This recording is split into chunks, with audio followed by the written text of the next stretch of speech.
If you want to know something about yourself, sit on your bed one night and say to yourself, you got to mean this. Like, you got to be desperate. This is no game, this. It's like, my life is not everything I want it to be, and perhaps it's not everything that I need it to be. And by need, I mean my life is so unbearable that the suffering that's attendant upon that is make me nihilistic, cynical, bitter, resentful, homicidal, genocidal, unable to have a good relationship, prone to punish people for their virtues because of my jealousy, driving the proclivity to see evil everywhere except within my own heart. Like, these are problems, man. And you ask yourself, you sit on the bed and say, okay, man, I'm ready to learn something. Like, what's one thing I'm doing wrong that I know I'm doing wrong that I could fix, that I would fix? It's like, you meditate on that, you'll get an answer. And it won't be one you want, but it'll be the necessary one. You know, and it's often something that will point you to small things. So Carl Jung said, people in the modern world don't see God because they don't look low enough. And so imagine you're in your messy bedroom, you know, and you're sitting on the edge of the bed trying to have an honest dialogue with yourself. And the little voice says, you know, it's pretty disgusting in here. And you think, well, I'm way above such trivial niceties as organizing my room. Well, that's pride. That's arrogance. If you're above organizing what's actually yours, how in the world are you ever going to organize anything else? And so you get on your knees and you think, well, it's time to, you know, take a brush to the toilet. And maybe that's where you start. And that works. Like, that works. You start making those micro improvements, like real micro improvements, real on the ground, actual micro improvements to things you know that are wrong, you'll improve unbelievably rapidly. You're male and not female. You're Hindu and not Christian.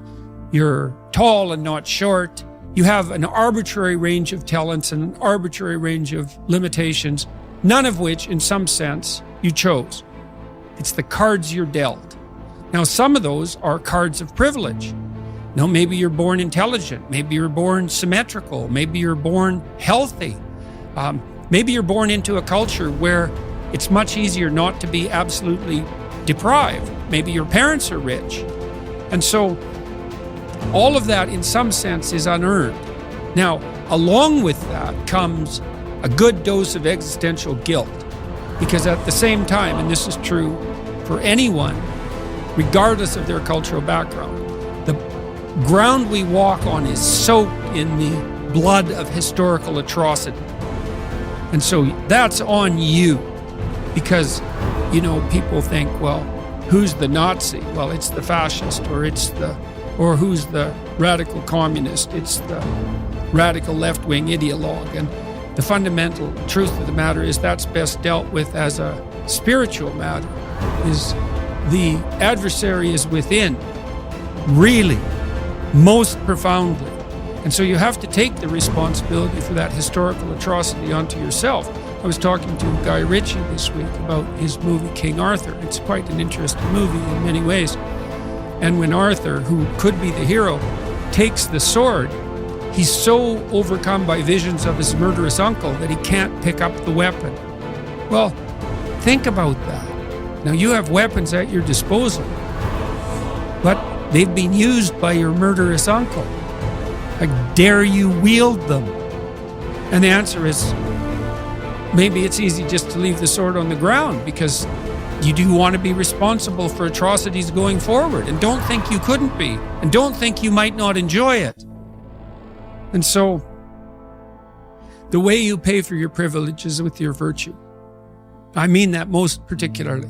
You have these opportunities and this existential guilt, and the way you expiate that and atone is by doing your best to live the best possible life you can manage, to speak the truth, to treat people with respect, to abide by the principles of the dignity of the individual, and to put your house in order. And that's how you pay for your unearned privilege. All of us. And we all have our privileges and our curses. You know? All of us have that. That's why it's not useful to be envious of people. You know, you're a young man, you see someone drive by in a Ferrari with a blonde, and you think, my God, he's got everything. And, you know, the woman in the car is a prostitute who's got a cocaine addiction, and her life is just one catastrophe after another. And he's had to lie and cheat his way into this position, and he's afraid that everything's going to come crashing down on him, and that's what you're jealous of. And it's just not that profound. You don't want someone else's fate.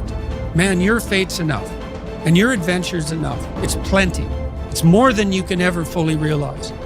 And so that's also part of the reason that we all believe that the individual has some intrinsic dignity. It's don't be so sure that your position in your room is so damn trivial. Might be your attitude towards it that's trivial. And if you're in dire straits and dire circumstances, just look at how much opportunity you have to make things better. Most of us have been raised to believe that the road to a happy life is paved with pleasure, and that the pursuit of pleasure is the path to fulfillment. But as we grow up, we begin to realize that life is not always easy or pleasurable. In fact, much of it is difficult and painful. We all experience loss, disappointment, illness, aging, and eventually death. We encounter stress, anxiety, and fear. We suffer from the slings and arrows of everyday life, and yet we continue to cling to the idea that happiness is found in pleasure and the avoidance of pain. We try to avoid our painful experiences by numbing ourselves with drugs or alcohol, distracting ourselves with TV, or obsessing over our work or our relationships. But the more we try to avoid the basic reality that all human life involves pain, the more we are likely to struggle with that pain when it arises, thereby creating even more suffering. The truth is that happiness is not found in the avoidance of pain, but in the willingness to face and accept our pain. It is in the willingness to experience our painful thoughts and feelings, to acknowledge them without judgment, and to take action in line with our values and goals. It is in the willingness to be present in the moment, to connect with our senses and our environment, and to find joy and meaning in the simple things in life. One cannot experience meaning in life without discovering the meaning of suffering. The meaning of suffering. Unavoidable and inescapable suffering alone, of course, can be the deepest possible meaning. The art of being human is learning how to deal with those painful moments. These moments require an attitude of inner willingness to suffer, while remaining in touch spiritually with one's own extended dimension. When this inner struggle becomes calm, one can experience how the lower somatic and psychological dimensions influence the higher spiritual dimension, but do not produce or cause it. One can discover despair despite success and fulfillment despite failure. The pessimist resembles a man who observes with fear and sadness that his wall calendar, from which he daily tears a sheet, grows thinner with each passing day. On the other hand, the person who attacks the problems of life actively is like a man who removes each successive leaf from his calendar and files it neatly and carefully away with its predecessors after first having jotted down a few diary notes on the back. He can reflect with pride and joy on all the richness set down in these notes, on all the life he has already lived to the fullest. What will it matter to him if he notices that he is growing old? Has he any reason to envy the young people whom he sees, or wax nostalgic over his own lost youth? What reasons has he to envy a young person for the possibilities that a young person has, the future which is in store for him? No, thank you, he will think. Instead of possibilities, I have realities in my past. Not only the reality of work done and of love loved, but of sufferings bravely suffered. These sufferings are even the things of which I am most proud, although these are things which cannot inspire envy. Don't aim at success. The more you aim at it and make it a target, the more you are going to miss it. For success, like happiness, cannot be pursued. It must ensue, and it only does so as the unintended side effect of one's personal dedication to a cause greater than oneself, or as the byproduct of one's surrender to a person other than oneself. Happiness must happen, and the same holds for success. You have to let it happen by not caring about it. I want you to listen to what your conscience commands you to do and go on to carry it out to the best of your knowledge. Then you will live to see that in the long run. In the long run, I say, success will follow you precisely because you had forgotten to think about it. For the first time in my life, I saw the truth as it is set into song by so many poets, proclaimed as the final wisdom by so many thinkers. The truth, that love is the ultimate and highest goal to which man can aspire. Then I grasped the meaning of the greatest secret that human poetry and human thought and belief have to impart.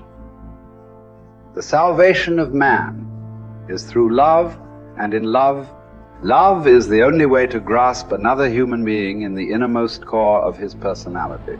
No one can become fully aware of the very essence of another human being unless he loves him. By his love, he is enabled to see the essential traits and features in the beloved person. And even more, he sees that which is potential in him, which is not yet actualized, but yet ought to be actualized.